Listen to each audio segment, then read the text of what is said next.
Well, it is great to see everyone on this fine Sunday morning. As was read in our scripture reading this morning, Romans 15 verse 4 says, "For whatever was written in earlier times was written for our instruction, so that through perseverance and the encouragement of the scriptures, we might have hope." This passage clearly points out that the Old Testament isn't a collection of interesting bedtime stories. It's not a collection of anecdotes. It's not even a collection of old dusty rules that we don't need to follow anymore. It is wisdom. It is passed down to us for our instruction, and so that we can have hope, so that we can learn from the mistakes and the successes of those who came before us and not have to make their mistakes ourselves. So with that in mind, we're entering into a new sermon series about how the things written beforehand are for our learning. And we're going to be looking at a number of different lessons from the Old Testament. But I wanted these to be practical lessons that we can take and use. And so we're going to be looking at some very practical concepts. And the first one today is going to be about fathers. Specifically about, well, the fact that uninvolved fathers create unfaithful children. Now that topic right there might make some people scratch their heads and say, okay, what are we talking about? Well, uninvolved fathers. You know, there are a lot of people in the Old Testament, a lot of fathers, who were individually successful individuals, men that we might point at as great men of faith. But then you look at their children, and their children didn't just leave the faith, but caused huge problems for the country, for the nation. And this idea of uninvolved fathers hits at an issue in our culture. That, well, a lot of times in our culture, fathers are uninvolved. Whether it be through absenteeism, whether it be through workaholicism, or whether it be through some other reason. A lot of times you end up with fathers who are not involved in their children's lives. And the fact of the matter is that uninvolved fathers create unfaithful children. Now we're going to start by looking at some lies. We're going to talk about some lies that culture tells about fathers. We're then going to talk about some biblical principles for fathers. And finally, we're going to spend the bulk of our time looking at 4 examples from the Old Testament of famous men who were not great fathers. Now, as we go through this, women, mothers, I'm not forgetting you. While this lesson is focused on fathers, in a couple weeks, not coincidentally on Mother's Day, we're going to look at some examples from the Old Testament about mothers, and we're going to learn some lessons about mothers. But today, we're focusing in on the fathers.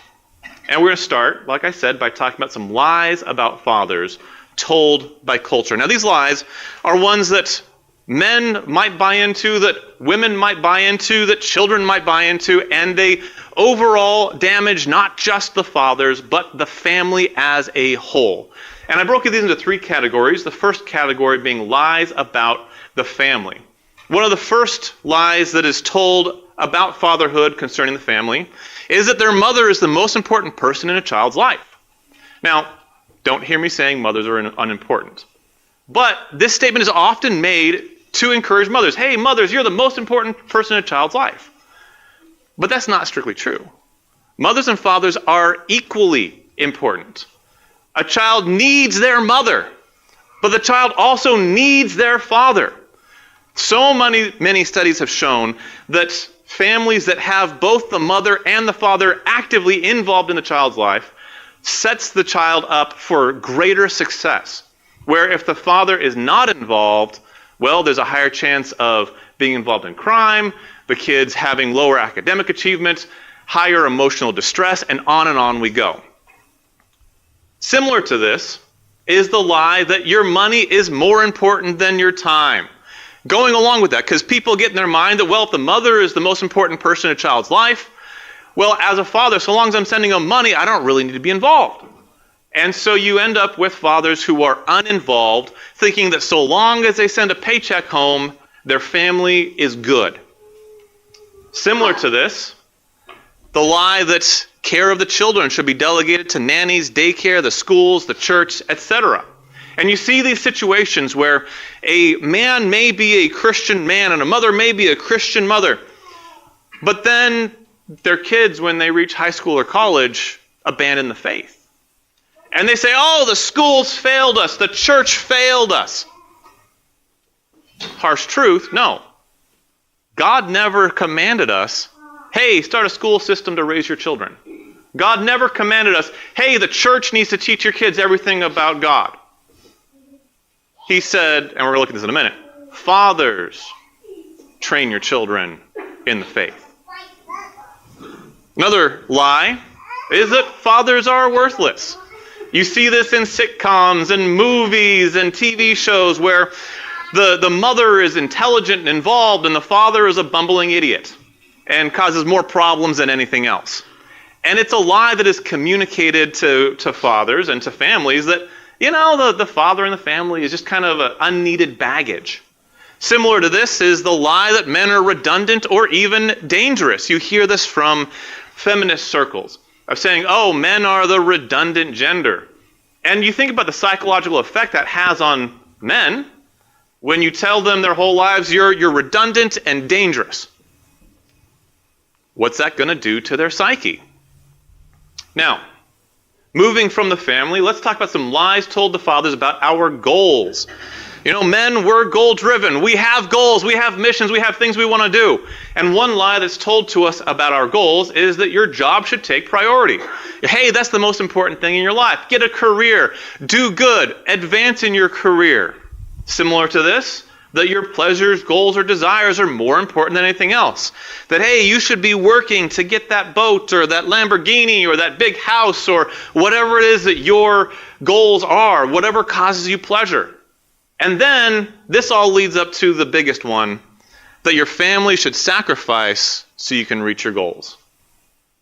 Well, your family's going to have to take the sacrifice so that you can do those long hours at the office, so you can get that raise, so that you can get that bigger house, so you can get that bigger boat.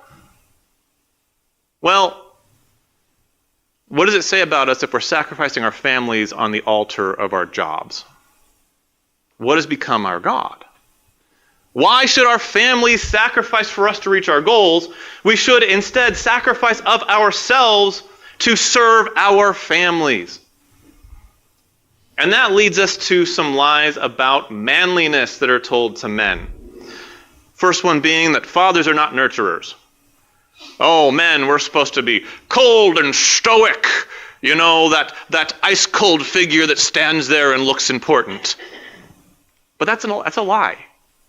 Children need a father who's a nurturer, who can pick them up in his strong arms and protect them, comfort them when they are hurt, encourage them when they're down, guide them when they're struggling.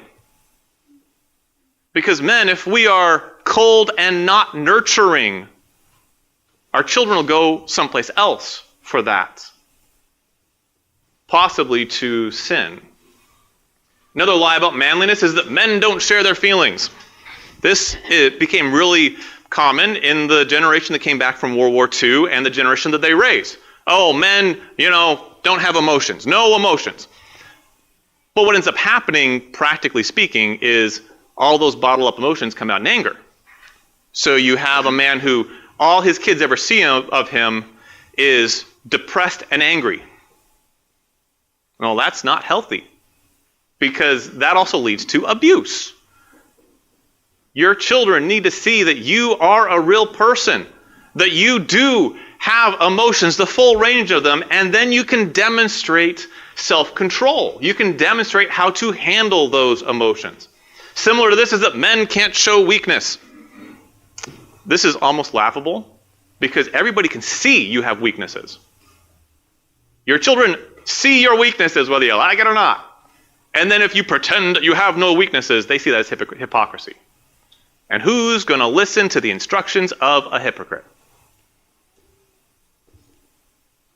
That's a good question, right? Why don't my kids listen to me? Well, are you demonstrating hypocrisy to them? Because then they're not going to listen to you. Another lie told to fathers about manliness is that demanding or forcing obedience is peak leadership. Do it because I said so, I'm the dad. And that sounds like, hey, yeah, that sounds really good, right? Except the kids are curious. Kids want to know why. They'll want to obey if they know why it's important. And so we need to teach and educate, not just demand obedience. Now, we could go on and on all day about those lies. And if any of those things I listed as lies, if you think they're not lies, come talk to me. We can look at the scriptures, show what I'm talking about. But let's now move to talk about some biblical principles for godly fathers. What does the Bible say we should be? Let's start in Deuteronomy 6. Deuteronomy 6, 4 through 9.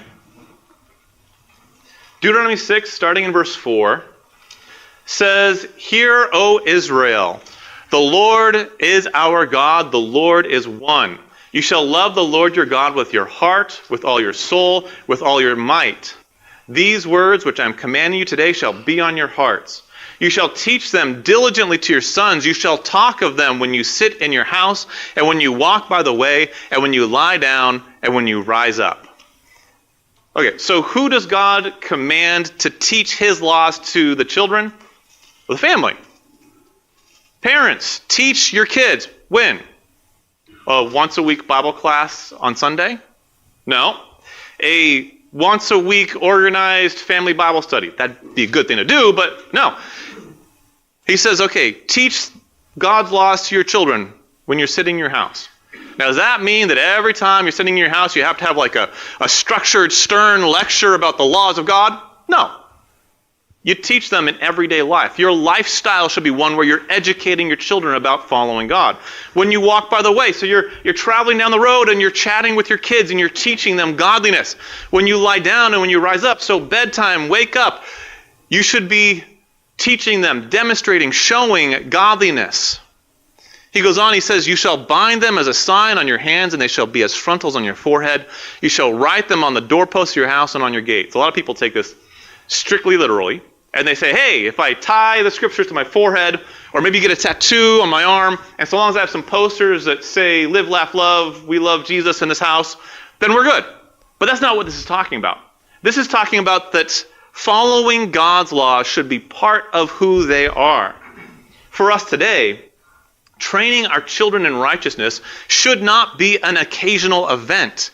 It should be a lifestyle choice where you structure your life around teaching your kids righteousness.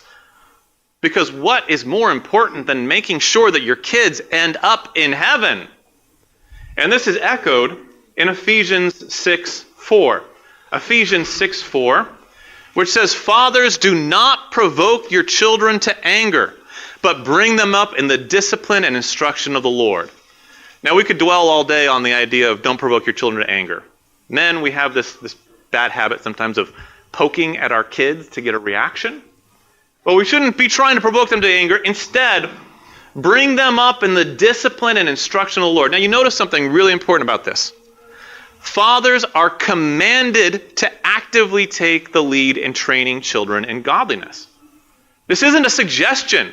He's not saying, hey, if you have some time, you might want to, spend a minute talking to your kids. He commands fathers to take the lead in training those children. Now, this is not excluding mothers. Do not hear me excluding mothers. The father and mother must work side by side to train these kids. But men, if their mother is the main educator in righteousness, you're not stepping up.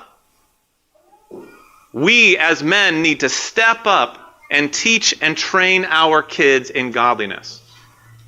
Okay, so we have those lies that we talked about. We have the instructions to fathers. But now let's get practical. Let's look at some lessons from famous men who honestly were not great fathers. Because going back to those lies that society tells us, we get in our head that if we are personally successful, that's good enough. But the men we're going to look at, most of them could be said to be personally successful. But their children weren't. Let's dig into this. Let's talk first about Eli, high priest, when Samuel was young. 1 Samuel 2 through 3. Now, Eli himself, there was a lot of ways that we look at Eli and say he wasn't the best high priest. He wasn't the greatest example of a godly man. Let's look at him as a father. So, 1 Samuel 2, verses 12 through 17, we learn that Eli's sons were greedy and self-serving, yet he didn't stop them, and he may have even joined them. What happens in that section is it describes how the sons of Eli, they were going against what God said. God gave the instruction that when a sacrifice was made, the fat portions were trimmed off and burned on the altar, and then certain meat portions would be cut up and put into a cauldron to boil.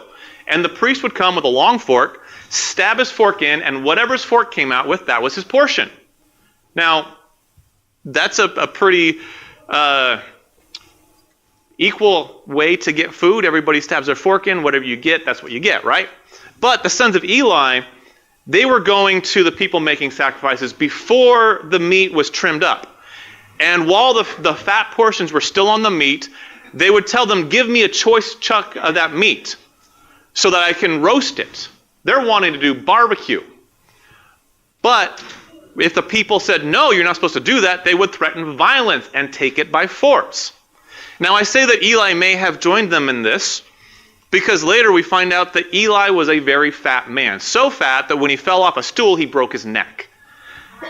Now, you don't get that fat from eating just what you poke into the cauldron and pull out.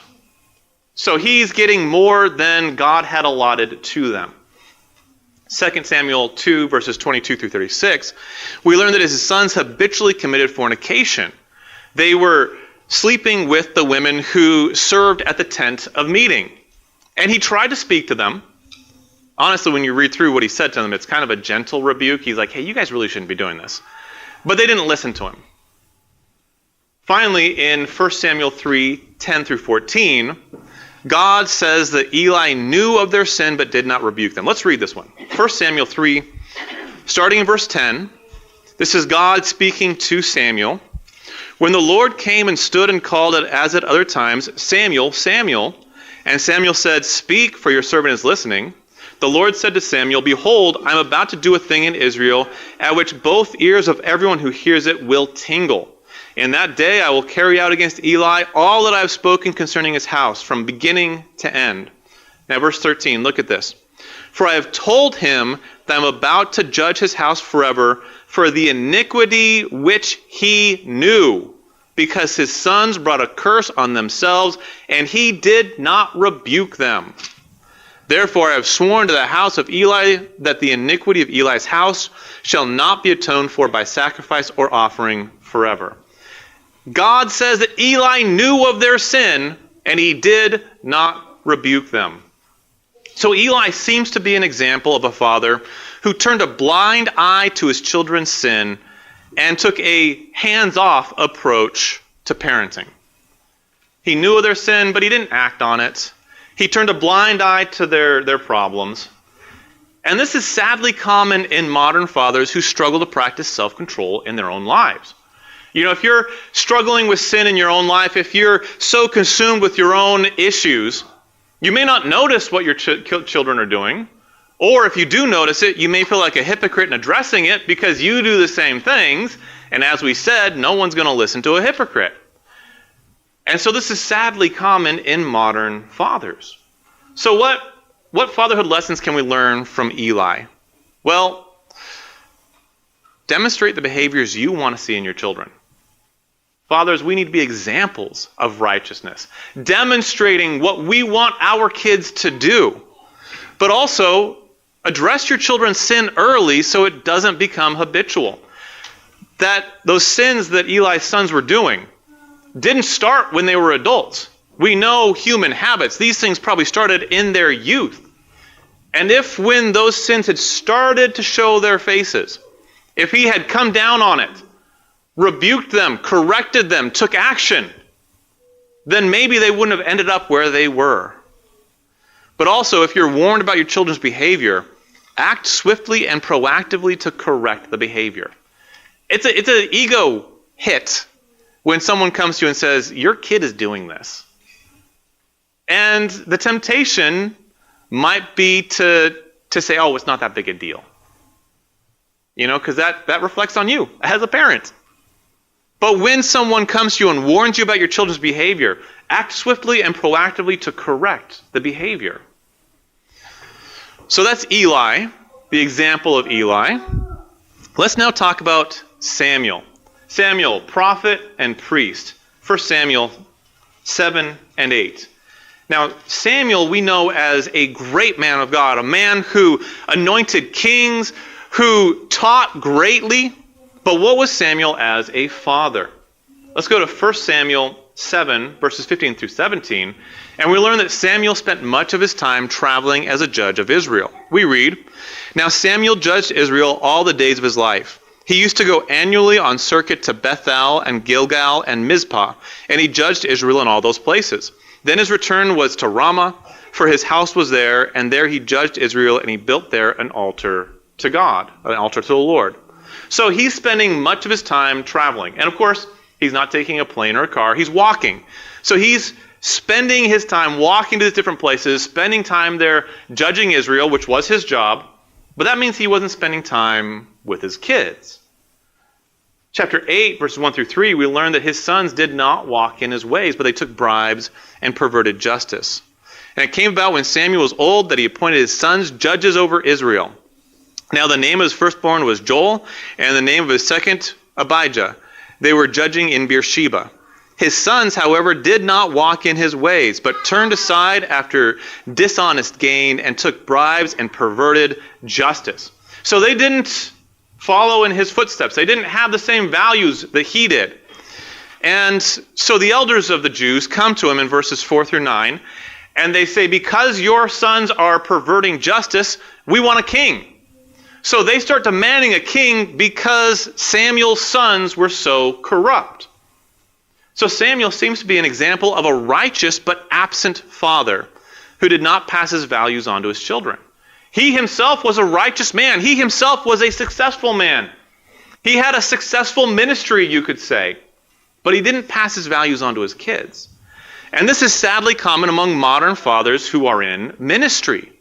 And I'm going to call out people in my own profession here. It is distressingly sad how true the trope of the preacher's kids is. You've seen that trope that gets tossed around, that the preacher's kids are probably going to be the most rebellious kids in the congregation. Thankfully, my kids are not that yet.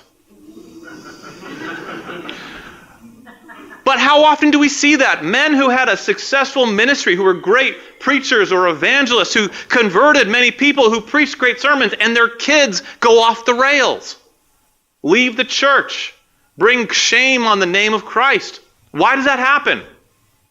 Well, partially because their father's spending all his time ministering to others and not spending time with his family. And I've heard ministry families talk about, oh, well, dad's never home for dinners because he's off having Bible studies or, ministering to people's needs, or, dad's going to get a call at any minute and have to leave no matter what the kids are doing. Well, to be honest, that shouldn't be that way. Our family should take priority. Ministry families, your first and primary ministry is your family. They are more important. They are the most important ministry. Your most important mission field is your children. If the only people you ever convert is your children, you're a successful evangelist. If the only people you ever lead to Christ are your children, you're successful. If you lose them, well, that's devastating. So some fatherhood lessons from Samuel. First off, your reputation isn't enough to train your kids. They need your time. Fathers, you may have a great reputation. Your children need your time, not just your reputation. And also, don't assume your kids will follow your example. Actively train them. Actively teach them. And also, don't let your ministry distract from your family. Your family is essential. Don't let your ministry detract from your family. Now we're going to move to speak about King David. Now, King David is such an interesting character study. 1 Samuel 13 through 18, because he was a righteous man, a man after God's own heart, the text says, but at the same time, he had a lot of problems. He had a lot of failings. He was a great example in many ways. He was a horrible example in many other ways. Let's talk about David as a father. The Bible names 21 of David's children from his 8 wives, plus he had an unlisted number of concubines and children from them. Now, right there, we see that he's not going to be able to spend much time with each individual child. That's a lot of children, a lot of wives. But also, David was in constant warfare through his life. From the time that he became an adult on through his elderly years, he was constantly at war. Off fighting Philistines, off fighting the Ammonites, off fighting the family of Saul. And when he wasn't at war, when he stayed home from war, he ended up sinning with Bathsheba. So he's not home and invested in his children's lives much at all. Now we read about his children. 2 Samuel 13, 1 through 23, we're not going to read that whole thing. We read about how Amnon, one of the sons of David, rapes his half-sister Tamar. So David's kids here are abusing one another. David, he's angry about these events, but the text doesn't say whether he did anything about the sin. Just that he was very angry when he found out. Well, rather than correcting the problem, Absalom, another one of David's sons, has Amnon killed to avenge Tamar. Now you think about the family drama going on here. One of David's sons rapes his sister. One of David's other sins kills that one to avenge his sister. And then Absalom goes on to lead a rebellion against David. Absalom is eventually killed. But then at the end of David's life, in 1 Kings 1, we read that there was confusion and strife about which of the sons would be king when David died. Before David was even dead, one of his sons sets himself up as a king. Bathsheba says, hey, I want my son to be king, and goes and talks to David. And so then we have 2 kings anointed, and there's issues and strife and problems there. So what we see in this is that David seems to be an example of a well-meaning father who was both absent from and indulgent of his children. And I say indulgent of because you read about how they all had mansions. They all had these big fancy places to live. And he wasn't involved in their lives. He was off making war. Now this is sadly common in modern workaholic fathers. Fathers who are so dedicated to their work that they're never at home with their children. And what ends up happening when you know you're not spending enough time with your kids, you try to spoil them. You try to make up for it by buying them things. Well, that's not necessarily healthy. So some fatherhood lessons from King David. Well, you need to intentionally take time away from your work to spend with your children. Fathers, days off are important. Not just for your health, but for your children. Take those days off. Now here's the hard part. My struggle, I have so many projects at home, the temptation is on my days off to spend all my time out in the workshop. Okay, fathers, we need to take some time where you're not working on anything. You're just with your kids. Now, you can incorporate them in chores, right? Go do some yard chores with your kids, do some teaching, but you need to spend time just with them. Hanging out, chatting, reading to them, learning who they are as individuals so that you can train them. And don't assume your kids will follow your example. Actively train them. Just because you might have a good work ethic, you might call it, just because you're a great person doesn't mean that they're going to necessarily follow that example. And when your children sin, don't just get angry. Actively correct the problem. And this is one of the reasons why the feminists will say that men are sometimes dangerous. Because, again, society has told us that we shouldn't have emotions, and so the only emotions we end up knowing how to show is anger. So our kid gets in trouble, our kid sins, and we blow up, we scream, we yell, we throw things, and we leave. Well, that doesn't solve anything. maybe get some anger management classes, learn to control that, and correct the problem rather than just getting mad about the problem. And that leads us to David's son, King Solomon. Now, someone might say, well, David wasn't that bad of a father because Solomon, right? Solomon, while he was extremely wise and he wrote quite a bit of really good information, he wasn't the greatest example of a good father. Let's talk about Solomon as a father. 1 Kings 11, verse 3, tells us that Solomon had 700 wives, 300 concubines, and an untold number of children. That's going to be a lot of kids. And the Bible doesn't name them. It doesn't say how many he had, just that he had many children. Okay. Again, you're not going to be able to spend much time with each of those children. But Solomon spent most of his time seeking to please himself and direct building projects. Turn with me to Ecclesiastes chapter 2. Ecclesiastes 2, starting in verse 3.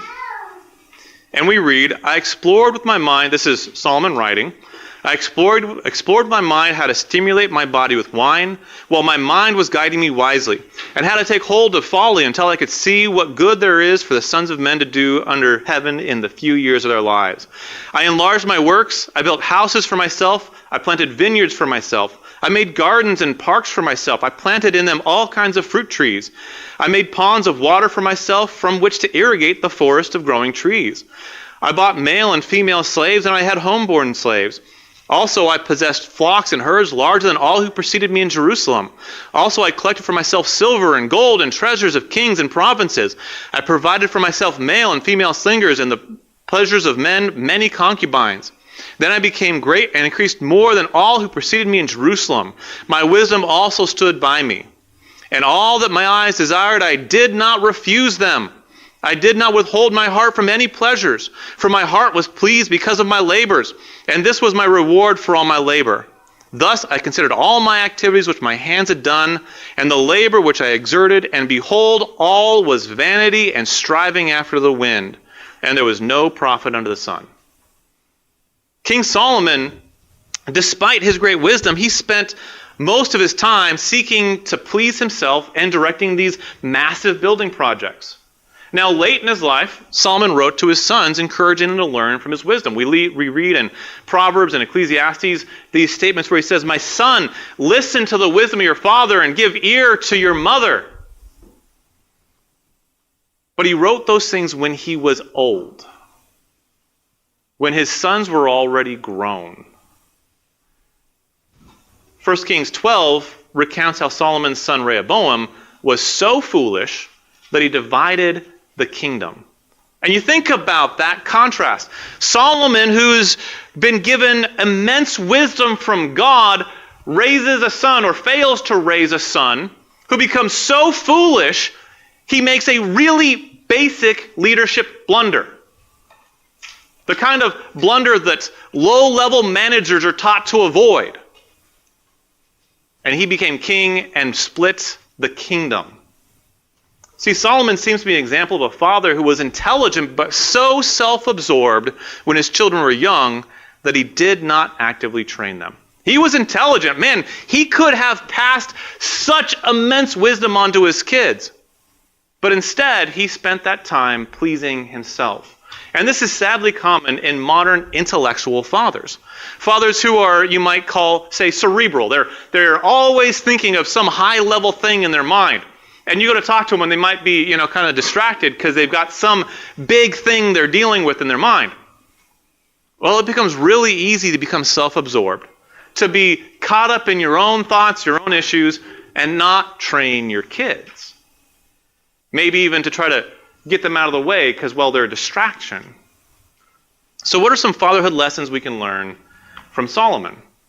Well, fathers need to temper their personal desires with righteous self-denial. This is for any father. We all have desires, men, some of which are sinful. We need to control those. Some of which may not be sinful. We just have desires. Well, you need to practice righteous self-denial to put your family first. That's what was being spoken of over in Ephesians chapter 5, when he talks about loving your wife as Christ loved the church and giving himself up for her. We practice righteous self-denial so we can serve our families.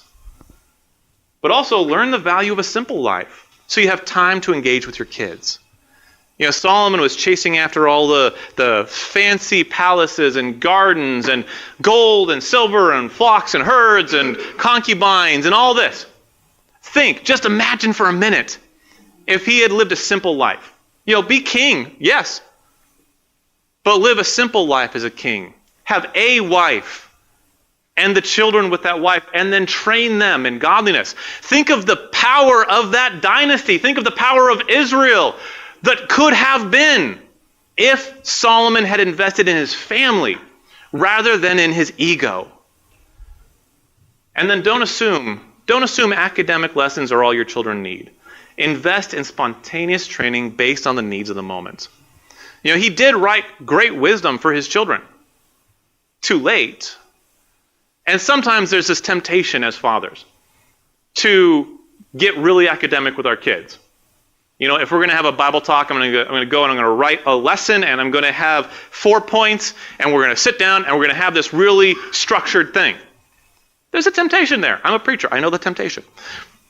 But often what your kids need is a spontaneous bit of instruction based on a question they have, based on an issue in life, something that comes up, and you spontaneously have a conversation with them that they're invested in. You can't plan that. That only comes when you're spending enough time with them that those things spontaneously come up and you can invest in them. And sometimes it means you're going to be a little bit late for work because you were spending time teaching your kids something important. Invest in that spontaneous training. Now, we could go on. I could go for another 3 hours. But for the sake of today, as we've been talking about how uninvolved fathers create unfaithful children, we've talked about some lies told about fathers by society. We've seen some basic but essential principles for fathers. And we've looked at some examples of famous men who were not great fathers and some lessons we could learn from them. So our application today is primarily for the fathers. Everybody else, hold tight. There'll be things for you in the next couple weeks. But fathers, specifically fathers, let's step up and make sure that we are healthy for our family to be around. Let's make sure that we have our personal house in order, as it were, so that our family is safe around us and feels comfortable spending large amounts of time with us. And with that in mind, and before I move on from that, if that means that you need to get some professional help, then do it. For some guys, that may mean you need some anger counseling, some digging in and dealing with some of your own traumas from the past. Do that. Become healthy. And let's take active roles in every stage of our children's lives, getting to know them as individuals so that we can help guide them in their development.